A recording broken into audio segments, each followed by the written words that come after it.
pero creemos y estamos convencidos de que somos críticos ante esto, que no lo vamos a dejar pasar, eso tengan la plena seguridad, y que tenemos que entender también que estamos compartiendo en un frente donde no todo el mundo pensamos iguales, en donde no todo el mundo actuaría de la manera que tendría que actuar o que pensamos actuar el otro. Creo que con el paso del tiempo y ante la desaparición, si se logra, de esta pandemia, creo que la historia de la Argentina va a ser distinta. Por lo pronto nos queda este sabor amargo. Lo único que esperamos que no se repita, y que si se repite, bueno, el gobierno se haga cargo de lo que le toca, ¿no? En este caso ya hay una gran porción de este frente de todos que se ha puesto de pie, que le ha contestado al gobierno, y de diferentes sectores populares, movimientos sociales que también se han puesto de pie y han hecho hacerle conocer que lo que ha hecho no está bien. Bueno, en estas horas a la noche va a estar en un programa de televisión el presidente, seguramente le van a tocar este tema, vamos a estar atentos a ver qué es lo que dice, cuál es la hoja que dará vuelta hoy. Pero bueno, vuelvo a decirlo, ya con Berbisky trató de darnos una respuesta que no fue muy válida para nosotros, ¿no? Si el video anda por las redes, espero que lo puedan ver y que más o menos estén de acuerdo con lo que venimos contando, ¿no? Ya es tarde para decir que apoya al gobierno de Maduro, ya es tarde para decir que no a la injerencia de una posible invasión, porque lo firmado está firmado. Yo creo que esa hoja, si existe esa hoja, no creo que Bachelet la guarde. Y por otro lado también se corrían rumores, y esto se lo pregunto también a los venezolanos, que tal vez tengan la información. Aquí se corría la palabra de que Alberto Fernández lo iba o lo habría llamado a Nicolás Maduro para explicarle el tema de la firma. No sé si es cierto, acá fue una noticia que trascendió, pero que tampoco se aseguró. Así que nada, así está la situación con respecto a este tema. Enérgicamente criticamos este desempeño de Cancillería en la Argentina en las Naciones Unidas, y llamamos desde aquí al gobierno o a aquellos que forman el Frente de Todos a que se reflexione, ¿no? Hoy por hoy no es la República Bolivariana de Venezuela el enemigo, no tenemos que distraernos de eso, sino que el enemigo es otro. El enemigo es todo un sistema cruel que ha avasallado a nuestros pueblos, que lo venimos sufriendo hace más de 500 años, ya que se conmemoró el 12 de octubre. Creo que tenemos que tener bien claro, nuestros gobernantes y políticos deben tener bien en claro quiénes son el enemigo de cada uno de nuestros países, ¿no? Así que nada se habla del gran bloqueo que tiene comercial y económico la República Bolivariana de Venezuela, lo mismo que la isla de Cuba, lo mismo que se le está comenzando a hacer ahora a Nicaragua. De eso Bachelet no habla Bachelet, y no veo documentos de derechos humanos con respecto a la represión y muerte y asesinato y persecuciones en Chile. No veo ningún documento de las Naciones Unidas en derechos humanos también con el asesinato de compañeros de la FARC, del partido político de la FARC, y el asesinato de campesinos y de pueblo originario en Colombia. No veo ningún llamamiento a Iván Duque por parte de las Naciones Unidas que lo denuncien o que se le imponga una sanción. No veo ninguna sanción para Yanine Áñez en Bolivia, con la masacre de Zancata, con todos los muertos y persecuciones políticas que ha venido haciendo este golpe cívico, militar y policial en Bolivia. No veo, verdaderamente no vemos estas cosas. Así que lo que pueda decir Michelle Bachelet con lo que pasa en la República Bolivariana de Venezuela a mí me tiene sin cuidado, porque tuvimos la posibilidad de visitar Venezuela 5 veces, de estar con la gente, de caminar sus barrios, sus calles, de poder hablar con ellos mismos, de compartir, y verdaderamente no saben lo que es el pueblo venezolano y lo que está sufriendo el pueblo venezolano por el embate de este bloqueo. Porque todo esto que se firmó no es contra Nicolás Maduro, ¿eh?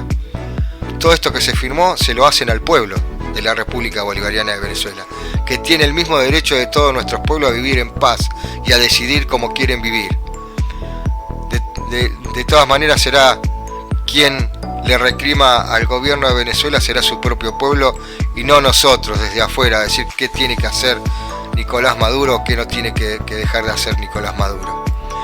Así que nada, un repudio enérgico desde el Consejo Nacional e Internacional de la Comunicación Popular, capítulo Mercosur, aquí en la República Argentina, y que quede bien claro. Entendemos lo que ha pasado, pero aquí estamos en una construcción política que es un ida y vuelta, es un tire de afloje entre la izquierda y la derecha en este frente de todos, y que debemos responsabilizar a quienes son los responsables y cambiar y torcer el eje si se está corriendo. Así que nada, un saludo y esperamos, si alguno tiene alguna duda, de poder contestárselas. Buenas tardes, compañeras, compañeros. Soy Valeria Rodríguez, desde aquí, desde Buenos Aires, Argentina, también aportando un poco al respecto de lo que pasó la semana pasada sobre la aceptación de la resolución votada en la ONU, que recién los compañeros estaban contando un poco y cómo impactó eso aquí en Argentina. Cabe destacar que la semana pasada en la ONU se votaron 2 resoluciones sobre derechos humanos, ambas con posiciones distintas sobre el gobierno de Nicolás Maduro. La primera fue impulsada por Venezuela, Irán, Siria y Turquía y ponía el eje principal en las sanciones económicas impuestas unilateralmente por los Estados Unidos. Cabe destacar que estas sanciones afectan directamente al pueblo y son consideradas como un crimen de lesa humanidad. Esta resolución tiene como título Fortalecimiento de la cooperación y asistencia técnica en la esfera de los derechos humanos en Venezuela. Tuvo 14 votos a favor, entre los que se encontraron de América Latina México, 26 abstenciones, entre los que se encontraba Argentina, y 7 votos negativos, entre los que se encontraban Brasil, Chile, Perú y Uruguay. Aquí quiero hacer una salvedad en México. México forma parte del Grupo de Puebla, que es un grupo formado antes de la asunción del gobierno de Alberto Fernández, que tiene como objetivo ser como la contraparte, el contrario del Grupo de Lima. Está conformado por varios líderes de diferentes países y Argentina y México podemos decir que eran como los centrales de ese Grupo de Puebla que si bien todavía continúa existiendo, digamos que en este caso, por ejemplo, de esta resolución, Argentina no votó como México, es decir, no siguió la posición, podemos decir, de lo que sería el Grupo de Puebla. La segunda resolución es justamente la resolución de la cual estaban dialogando los compañeros, que tiene que ver con la resolución que pone el eje en la violación a los derechos humanos como responsabilidad absoluta de Venezuela. No hace ninguna referencia a las sanciones económicas impuestas y podemos decir que pone como punto central el informe de Bachelet, que es pura y exclusivamente sesgado en contra de Venezuela. Además, indirectamente justifica la intervención de Venezuela. Tal resolución, fue votada positivamente, como todos sabemos, por Argentina, que acompañó a Brasil, Chile, Colombia e Israel con su voto a favor. Un voto que, honestamente, podría tranquilamente haberse abstenido, como se abstuvo con la otra resolución. Porque bueno, hay que tener en cuenta que Brasil, Chile, Colombia, bueno, también estaba Bolivia e Israel son países que violan flagrantemente los derechos humanos, o sea que no tienen tampoco una autoridad suficiente como para criticar, ¿no? Desde ahí, desde la violación de los derechos humanos.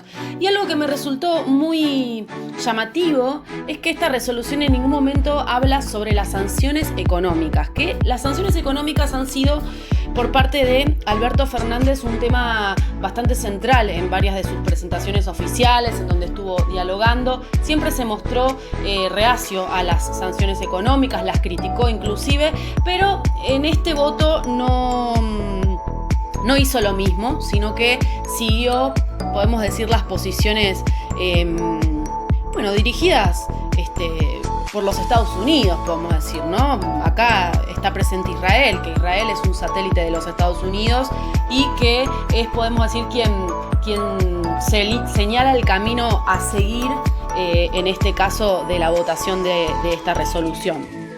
Podemos decir que Argentina se encontró supeditada a las decisiones funcionales a los Estados Unidos y a los acreedores de la deuda, porque acá hay que señalar que en política exterior Alberto Fernández se mueve en relación, a lo que los acreedores de la deuda le señalen. Un ejemplo de esto es cuando asume Alberto Fernández al poder. El primer viaje oficial que realizó fue a Israel, justamente. Se reunió con el genocida Benjamín Netanyahu y también con Benny Gantz, dos personajes que violan los derechos de los palestinos y que actualmente, hace ya al menos 3 meses, que reprimen a sus propios ciudadanos israelíes, ¿no? que se están levantando en contra del régimen corrupto de Israel. Otra acción sobre la misma línea que llevó adelante Alberto Fernández fue continuar con lo que había declarado Mauricio Macri sobre el movimiento de resistencia Hezbollah, que cabe destacar es un movimiento que tiene representación en el Congreso de Líbano, es un movimiento libanés de resistencia antiimperialista. Y Mauricio Macri lo había incorporado al listado de movimientos terroristas y cuando asume Alberto Fernández, lejos de sacarlo de ese listado, lo ratificó. Y además de ello también, más adelante, a mediados de este año, podemos decir que abrazó el nuevo concepto de antisemitismo, que corresponde a un concepto artificial creado por una ONG sionista que indirectamente unifica dos conceptos, el concepto de antisemitismo y antisionismo, que son dos conceptos sumamente distintos, que nada tienen que ver uno con el otro. El concepto de antisemitismo es, podemos decir, que la fobia a los semitas, y el antisionismo es otra cosa distinta que tiene que ver con el estar en contra de un pensamiento político, que es el sionismo, de una posición política, con lo cual unificar esos dos conceptos es completamente erróneo. Y además de eso, esta acción de unificar esos dos conceptos, lo que hacen es acallar las voces disidentes contra Israel, es decir, aquellas voces que son pro-palestinas o que están en contra de la violación a los derechos humanos por parte de Israel, tengan que callarse porque serían de alguna forma acusados de antisemitas, algo ridículo, ¿no?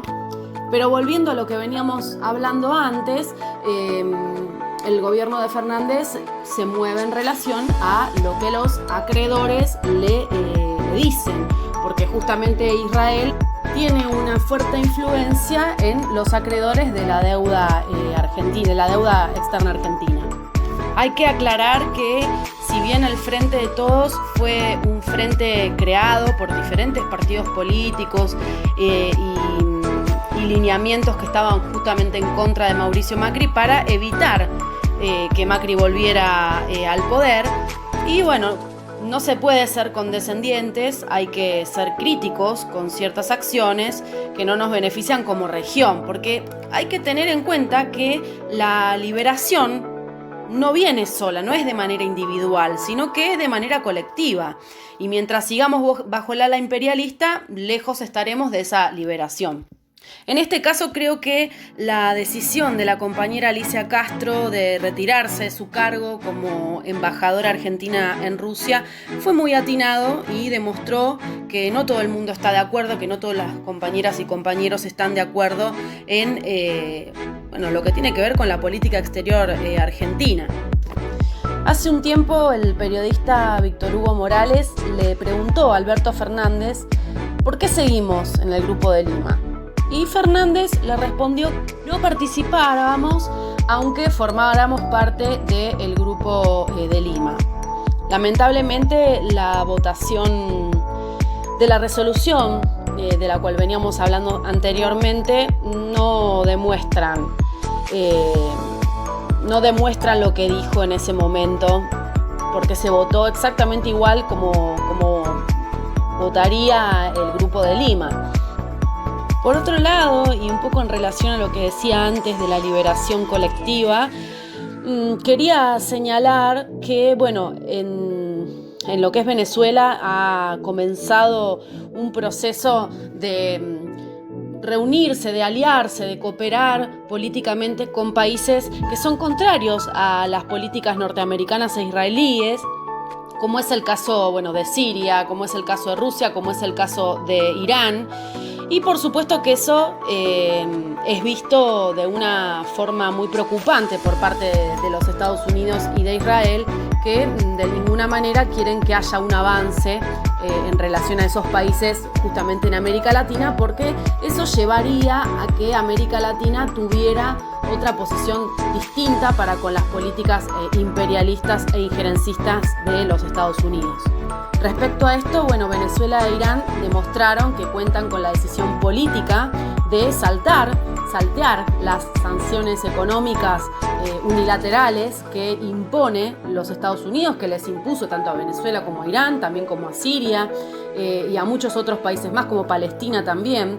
Y como lo hicieron, recientemente todos hemos sido testigos del envío de los barcos con petróleo y aditivos para producir gasolina por parte de Irán hacia Venezuela, y también la apertura de un supermercado iraní en Caracas, lo cual es simbólicamente importante y que demuestra una cooperación y una posición política distinta a una posición esclava de las decisiones de los Estados Unidos e Israel.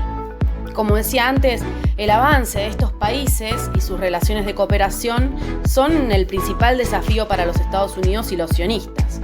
Acá en Argentina hubo un antecedente de intentar acercarse a Irán durante la gestión de la presidenta Cristina Fernández de Kirchner, que intentó firmar un memorándum de entendimiento con Irán para resolver el caso de la AMIA, que recordemos fue la voladura de la Mutual Judía en 1994, y que es un caso sumamente polémico donde murieron 85 personas y es uno de los casos más oscuros de la historia judicial argentina, en donde nuestro país, culpó sin tener pruebas suficientes a la República Islámica de Irán. También se intentó poner dentro de lo que es este caso a Siria, algo que no pudo demostrarse.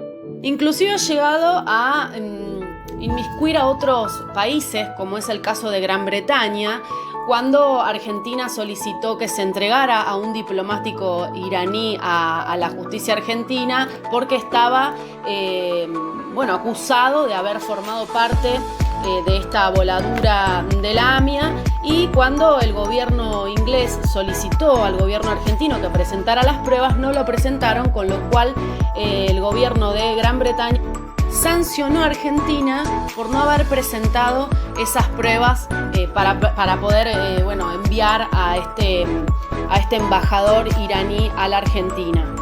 Cuando Cristina Fernández presenta ese memorándum de entendimiento, se presentó en realidad en el Congreso, finalmente después no se avanzó con el tema, pero eso fue visto de manera negativa, inclusive por Alberto Fernández en esos momentos, que no estuvo de acuerdo y de hecho la criticó en ese momento a Cristina. Obviamente que los sectores de la política argentina que están alineados con el sionismo no estaban de acuerdo con esa presentación de memorándum porque obviamente que veían con preocupación que Argentina se acercara a Irán y eso también afectaba de alguna forma las relaciones con Estados Unidos. En la actualidad, el gobierno de Alberto Fernández se alineó directamente con Israel y no ve de ninguna forma la posibilidad de acercarse políticamente a Irán. Si bien Argentina cuenta con relaciones comerciales con muchos países que hoy conformarían, digamos, el grupo contrario al imperialismo norteamericano, no hay ningún tipo de posibilidad de acercarse políticamente a Irán. Pero sí hay una continuidad en las relaciones con Israel, las relaciones políticas con Israel. De hecho, públicamente, en un streaming que dio Alberto Fernández con Dina Siegelban, que es la directora del Comité Judío Norteamericano, en una entrevista que se dio, bueno, como decía recién, por streaming el 16 de julio de este año, agradeció Alberto Fernández a Benjamín Netanyahu por su ayuda en la negociación de la deuda y se comprometió a cooperar con la entidad sionista. Cuando hablamos de cooperación nos referimos no solamente a cuestiones económicas, tecnológicas y demás, sino también a cuestiones políticas, muchas de las cuales, cuando los países con los que uno se alinea tienen visiones imperialistas y centralmente monetaristas, tenemos que tener en claro que nos puede llevar a una dependencia muy peligrosa si nosotros ponemos las reglas del juego y no damos como garantía nuestra soberanía, o sea, ponemos nosotros las reglas del juego, la situación sería distinta. En este caso, nuestra soberanía es la garantía para mantener esas relaciones de cooperación con Israel y también con los Estados Unidos. Si bien, para finalizar, es importante resolver el tema de la deuda externa argentina, no se puede entregar a cambio de la resolución de algo que es sumamente económico, no se puede entregar la soberanía. Y creo que nosotros, como parte de, los que estamos a favor de que no vuelva Macri, o sea, de que haya un gobierno popular real, y que acompañamos este frente de todos, pero criticamos también ciertas acciones en las cuales no estamos de acuerdo, creo que tenemos que debatir, tenemos que poner en el tapete estas acciones y qué es lo que queremos. Digo, ¿qué es lo que vamos a entregar? ¿Vamos a entregar nuestra soberanía a las posiciones norteamericanas e israelíes? ¿Qué vamos a hacer? ¿Qué es lo que queremos? Bueno, creo que eso es el punto central que tenemos que empezar a debatir y dejar siempre en claro para que todos podamos comprender en dónde nos encontramos, en qué paño estamos caminando. Bueno, les mando un abrazo grande a todas y a todos.